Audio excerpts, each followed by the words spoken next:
విజయనగరం జిల్లా గిరివిడి మండలంలో ఘోర రోడ్డు ప్రమాదం జరిగింది. రాజం నుంచి చీపురుపల్లి వైపు వెళ్తున్న బస్సు అప్పన్నవలస సెంటర్కు చేరుకున్న సమయంలో డ్రైవర్కు ఫిట్స్ రావడంతో వాహనం అదుపు తప్పి రోడ్డు పక్కన ఉన్న పొలంలోకి దూసుకెళ్లి బోల్తా పడింది. ఇక ఈ ప్రమాదంలో బస్సులో ప్రయాణిస్తున్న పలువురు ప్రయాణికులకు తీవ్ర గాయాలు కాగా స్థానికులు వెంటనే సహాయక చర్యలు చేపట్టి గాయపడిన వారిని సమీప ఆసుపత్రికి తరలించారు. సమాచారం అందుకున్న పోలీసులు వెంటనే ఘటనా స్థలానికి చేరుకొని కేసు నమోదు చేసి దర్యాప్తు చేపట్టారు. మేడ్చల్ జిల్లా ముడిచింతపల్లిలో కాంగ్రెస్ ప్రభుత్వం రాష్ట్ర అభివృద్ధికి కట్టుబడి ఉంది అని ఎమ్మెల్సీ చీఫ్ విప్ పట్నం మహేందర్ రెడ్డి తెలిపారు. సోమవారం ఆయన నూతన ఎంఆర్ఓ కార్యాలయాన్ని ప్రారంభించారు. భూ సంబంధిత సేవలు ప్రజలకు సులభంగా వేగంగా అందుబాటులోకి వస్తాయి అని చెప్పారు. భూ సమస్యల పరిష్కారానికి ఒక కార్యాలయాల చుట్టూ తిరగాల్సిన అవసరం ఉండదన్నారు. గ్రామీణ అభివృద్ధికి ప్రభుత్వం ప్రత్యేక ప్రాధాన్యత ఇస్తుంది అని తెలిపారు. ఖమ్మంలో పీడీఎస్యు తెలంగాణ రాష్ట్ర 23న మహాసభల పోస్టర్లకు ఆవిష్కరించింది. ఇక ఈ కార్యక్రమం సిపిఐ మాస్ లైన్ జిల్లా కార్యాలయం రామ నర్సయ్య విజ్ఞాన కేంద్రంలో జరిగింది. పోస్టర్లను పీడీఎస్యు జిల్లా అధ్యక్షుడు లక్ష్మణ్, కార్యదర్శి వెంకటేష్ ఆవిష్కరించారు. ఇక ఈ నెల 23, 24, 25 తేదీలలో ఖమ్మంలో మహాసభలు జరగనున్నాయి. 23న అంబేద్కర్ సెంటర్ నుంచి మయూరి సెంటర్ వరకు భారీ ర్యాలీ నిర్వహించారు. అదే రోజు భర్త రామదాసు కాలక్షేత్రంలో బహిరంగ సభ జరగనుంది. 24న ప్రజానిధులు సభ అలాగే విద్యా గోష్ఠ జరగనున్నాయి. 25న విద్యారంగ సమస్యలపై ప్రసంగాలు ఉంటాయి.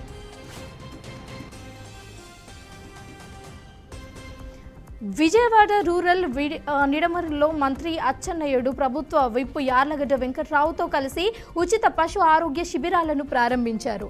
ఇక ఈ శిబిరాలలో డివార్లింగ్ వ్యాధి పరీక్షలు అలాగే వ్యాధి నిరోధక టీకాలు ఉచితంగా అందించనున్నారు.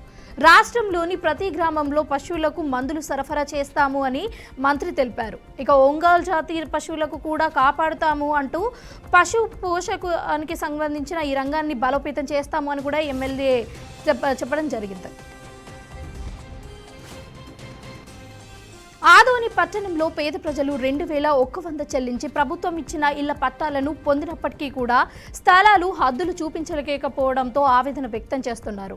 సర్వే నెంబర్లు 80 అలాగే 214, 2012లో కేటాయించిన స్థలాలు ఇప్పటి వరకు హద్దులు రాళ్లతో నిర్ధారించలేకపోయింది. దాంతో ఎవరి ఫ్లాట్ ఎక్కడ ఉందో అని ప్రజలకు తెలియక అయోమయంలో ఏర్పడింది.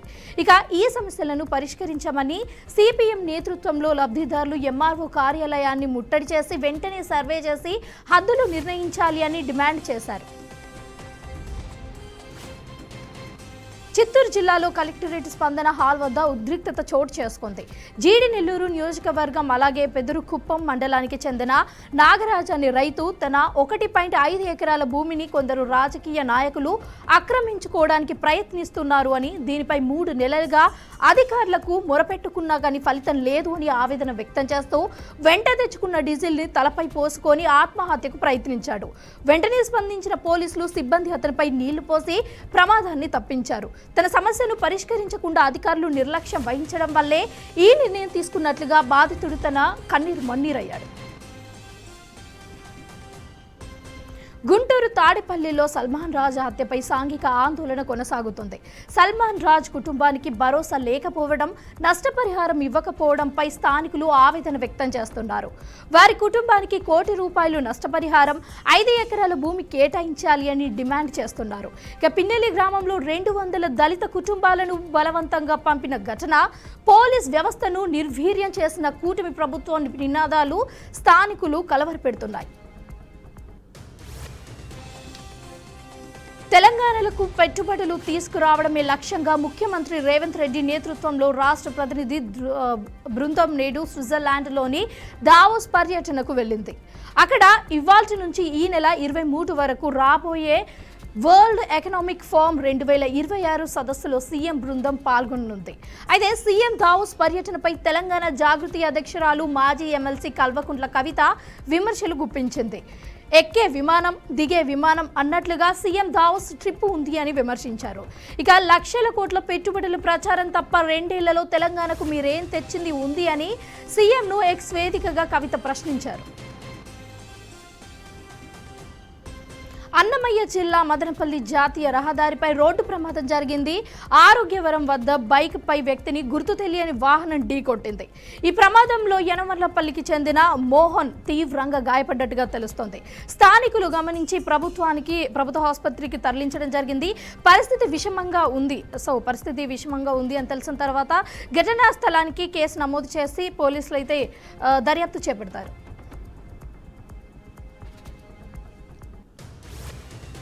కాకినాడ జిల్లా జగ్గంపేట నియోజకవర్గం జగ్గంపేట ప్రైవేట్ ట్రావెల్స్ బస్సులో పొగలు రావడంతో ప్రయాణికులలో భయాందోళన గురైంది.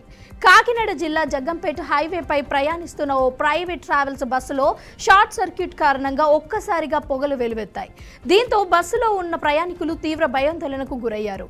విషయం గమనించిన బస్సు సిబ్బంది వెంటనే వాహనాన్ని ఆపి ప్రయాణికులను సురక్షితంగా కిందకి దించారు. ఎటువంటి ప్రాణ నష్టం జరగకపోవడంతో అందరూ ఊపిరి పీల్చుకున్నారు. కడప జిల్లా రాజంపేట మున్సిపల్ అవుట్సోర్సింగ్ ఉద్యోగిపై దాడి జరిగింది. లైన్ మ్యాన్ గా విధులు నిర్వహిస్తున్న రాజయ్యపై నరసింహారెడ్డి చెందిన 4 వ్యక్తులు మద్యం సేవించి మద్యం మత్తులో అక్కడ ఒక ప్రమాదం అయితే జరిగింది. ఇక తీవ్రంగా గాయపడిన ఉద్యోగిపై కుటుంబ సభ్యులు ప్రభుత్వం తరలించారు. ఈ ఘటనపై రాజంపేట అర్బన్ పోలీసులు కేసు నమోదు చేసి దర్యాప్తు ప్రారంభించారు. విజయవాడ ఈ నెల 23-24 తేదీలలో ఇందిరాగాంధీ మున్సిపల్ స్టేడియంలో జరిగే ఏకాత్మ మానవ దర్శన్ జాతీయ మహాసభ పోస్టర్లను ఏపీ బీజేపీ అధ్యక్షుడు మాధన్ ఆవిష్కరించనున్నారు. 1965వ సంవత్సరంలో ఇదే నెలలో ఏకాత్మ మానవ దర్శన్ కార్యక్రమం విజయవాడలో నిర్వహించామని ఆయన తెలిపారు. ఇక దేశానికి సంబంధించిన నిర్ణయాలు సమగ్ర ఆలోచన చేయడం ద్వారానే విజయాలు సాధిస్తాము అని వివరించారు. ఇక ఈ కార్యక్రమంలో కేంద్ర మంత్రులు బీజేపీ ముఖ్య నేతలు రాబోతున్నారు అని మాధన్ పేర్కొన్నారు. కృష్ణా జిల్లా గుడివాడలో జరిగే జాతీయ స్థాయి అండర్-14 బాలికల కబడ్డీ పోటీలలో విజయవంతంగా చేయాలి అని ఎమ్మెల్యే నిడిగండ్ల రాము పిలుపునిచ్చారు. జనవరి 19 నుంచి 23 వరకు పోటీలు నిర్వహించనున్నారు. ఇక ఈ నేపథ్యంలో స్టేడియంలో జరగనున్న ఏర్పాట్లను ఎమ్మెల్యే అధికారులతో కలిసి పరిశీలించారు. అన్న ఎన్టీఆర్ ఆశయాలను అనుగుణంగా గ్రామీణ క్రీడలను ప్రోత్సహించడమే లక్ష్యంగా ప్రభుత్వం ముందుకు సాగుతోంది అని తెలిపారు. సిద్దిపేట పట్టణ ఆదర్శ్ నగర్ రోడ్డు నెంబర్ 7 దారుణ ఘటన చోటు చేసుకుంది. కుటుంబ కలహాల నేపథ్యంలో భర్త ఎల్లయ్య తన భార్య శ్రీలత గొంతు కోసి హత్య చేశాడు. అడ్డుకునేందుకు ప్రయత్నించిన కూతురు ఆదర్శితపై కూడా ఒక రోకలి బండతో దాడి చేశాడు. తీవ్రంగా గాయపడిన హర్షిత కేకలు వేయడంతో చుట్టుపక్కల వారందరూ అప్రమత్తమయ్యారు. అనంతరం భయంతో నేర బాధతో ఎల్లయ్య తన గొంతు కోసుకుని ఆత్మహత్యానికి పాల్పడ్డాడు. ఘటనా స్థలానికి చేరుకున్న పోలీసులు గాయపడిన ఎల్లయ్య హర్షితను ఆసుపత్రికి తరలించారు. మృతదేహాన్ని పరిశీలించారు. ఇక ఆ తర్వాత ఈ ఘటనపై కేసు నమోదు చేసి పోలీసులు దర్యాప్తు చేపట్టారు. ఇటీవల ఢిల్లీలో జరిగిన జాతీయ స్థాయి అర్షన్ పోటీలలో నిర్మల్ జిల్లా బైన్సా మండలంలోని సుక్లీ గ్రామానికి చెందిన దివ్య ప్రతిభ కనబరిచింది. నేషనల్ లెవెల్లో సిల్వర్ మెడల్ సాధించి వచ్చే నెల జమ్మూ కాశ్మీర్లో జరిగే అంతర్జాతీయ పోటీలకు అర్హత సాధించింది. సిల్వర్ మెడల్ సాధించి గ్రామానికి వచ్చిన దివ్యను గ్రామ సర్పంచ్ ఆదర్శిత షవాల్తో ఘనంగా సన్మానించారు. ఇంతకుముందు కూడా ఆర్షియస్ పోటీలతో పాటు బాక్సింగ్లో కూడా పాల్గొని మంచి మెడల్స్ తీసుకొని వచ్చింది అని ఎమ్మెల్యే చెప్పారు. కర్నూలు జిల్లాలో రాఘవేంద్ర నగర్లో ప్రసిద్ధి పుణ్యక్షేత్రం మంత్రాలయంలో దొంగలు మెడ్చల్ వచ్చారు. 4 ఇళ్లలో తాళాలు అలాగే పల్సర్ బైక్లు చోరీకి పాల్పడ్డారు.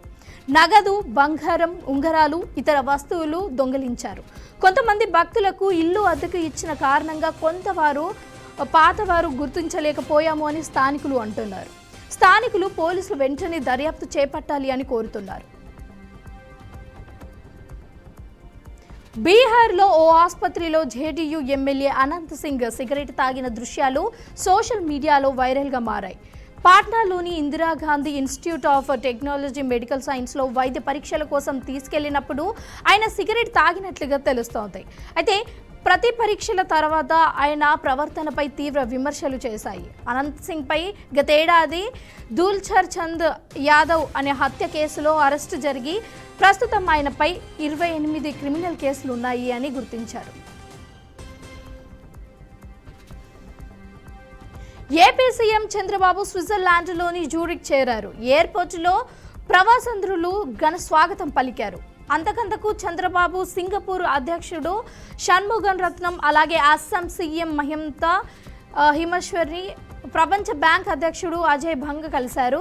వివిధ అంశాలపై ఆయన వారితో చర్చలు జరిపారు. ఇక సీఎం దావోస్కు జరగనున్న ప్రపంచ ఆర్థిక సదస్సులో పాల్గొన్నారు. జ్యూరిక్ నుంచి రోడ్డు మార్గంలోనే దావోస్ చేరుతారు. నైని బొగ్గు గనుల టెండర్లపై సిబిఐ విచారణకు ఆదేశించాలి అని బీఆర్ఎస్ ఎమ్మెల్యే మాజీ మంత్రి హరీష్ రావు డిమాండ్ చేశారు. భాజపా కాంగ్రెస్ మధ్య చీకటి ఒప్పందం ఉంది అని ఆరోపించారు. కాంగ్రెస్ నేతలు 6 గ్యారంటీలను పక్కన పెట్టుకున్నారు అని అంటున్నారు. ఇక అవుట్ సోర్సింగ్ సీఎంకు అసలైన కాంగ్రెస్ వాదులకు మధ్య వారు నడుస్తుంది అని హరీష్ రావు వ్యాఖ్యానించారు. మేడారంలో గద్దెలు ఆలయ ప్రాంగణాన్ని సీఎం రేవంత్ రెడ్డి పునఃప్రారంభించారు. అనంతరం తన కుటుంబంతో కలిసి వనదేవతలు సమ్మక్క సారలమ్మకు ప్రత్యేక పూజలు నిర్వహించారు. మానవుడితో కలిసి నిలువెత్తు బంగారాన్ని కూడా సీఎం సమర్పించడం జరిగింది. ఇక ఈ సందర్భంగా గద్దెల ప్రాంగణంలో పైలాన్ను రేవంత్ ఆవిష్కరించారు. ఈ కార్యక్రమంలో పలువురు మంత్రులు, ఎమ్మెల్యేలు, ఇతర ప్రజాప్రతినిధులు పాల్గొన్నారు.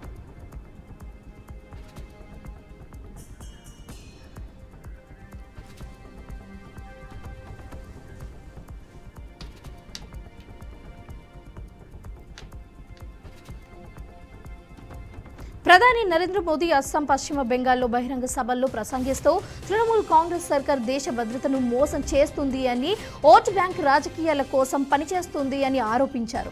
ఆయన అన్నారు, ఇక అస్సాంను కాంగ్రెస్ పరిపాలించినప్పుడు ఓట్ల కోసమే భూములను చొరబాటుదారులకు అప్పగించినట్లుగా ఈ సంఘటనల చొప్పున జరిగినవి అని చెప్పారు.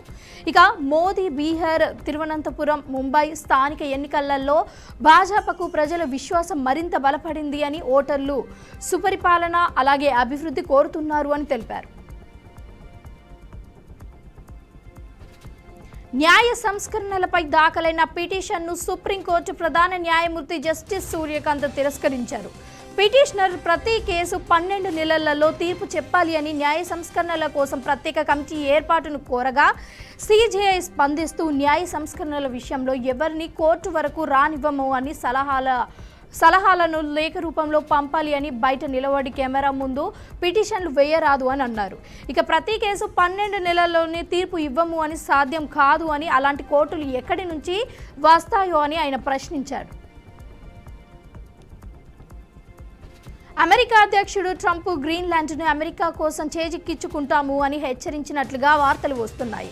ఇక భౌగోళికంగా కీలకమైన ఈ దీవిపై రష్యా భద్రత ముప్పు ఉన్నప్పటికీ కూడా డెన్మార్క్ తగిన జాగ్రత్తలు తీసుకోలేదు అని ఆయన విమర్శించారు. గ్రీన్లాండ్ భద్రత కారణాల వల్ల అమెరికాకు చర్యలు తీసుకోవాల్సి వచ్చింది అని, అమెరికాకు ఈ దీవిపై యాజమాన్య హక్కు ఉంది అని ట్రంప్ తెలిపారు. ఈ వారం బంగారం, వెండి ధరలు పెరుగుతున్నాయి అని మార్కెట్ వర్గాలు అంచనా వేస్తున్నాయి.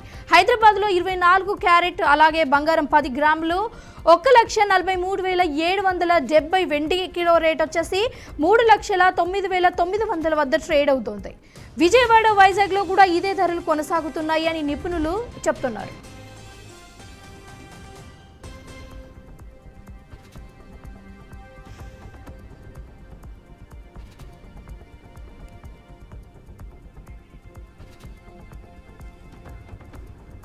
దేశీయ స్టాక్ మార్కెట్లు ఈ వారం మిశ్రమంగా కదిలే అవకాశం ఉంది అని విశ్లేషకులు సూచిస్తున్నారు. అంతర్జాతీయ రాజకీయ పరిణామాలు, పశ్చిమాసియాలో ఉద్రిక్తతలు, అమెరికా ఆర్థిక వ్యవస్థ బలహీనత సూచనల కారణంగా మార్కెట్లో ఆందోళన నెలకొంది. ఇలాంటి జాగ్రత్తలు ఎంపిక చేసిన షేర్లలో పెట్టుబడులు చేయడం మంచిది. ఆర్థిక ఫలితాలు అలాగే సీజన్ ప్రారంభమవడంతో సూచీలు దిశగా సూచించే అవకాశం ఉంది. ప్రస్తుతం మెటల్స్, ప్రభుత్వం రంగ బ్యాంకులు, కమోడిటీస్, ఆటో బ్యాంకింగ్ రంగాలలో మానవీయ మూమెంటం కనిపిస్తోంది.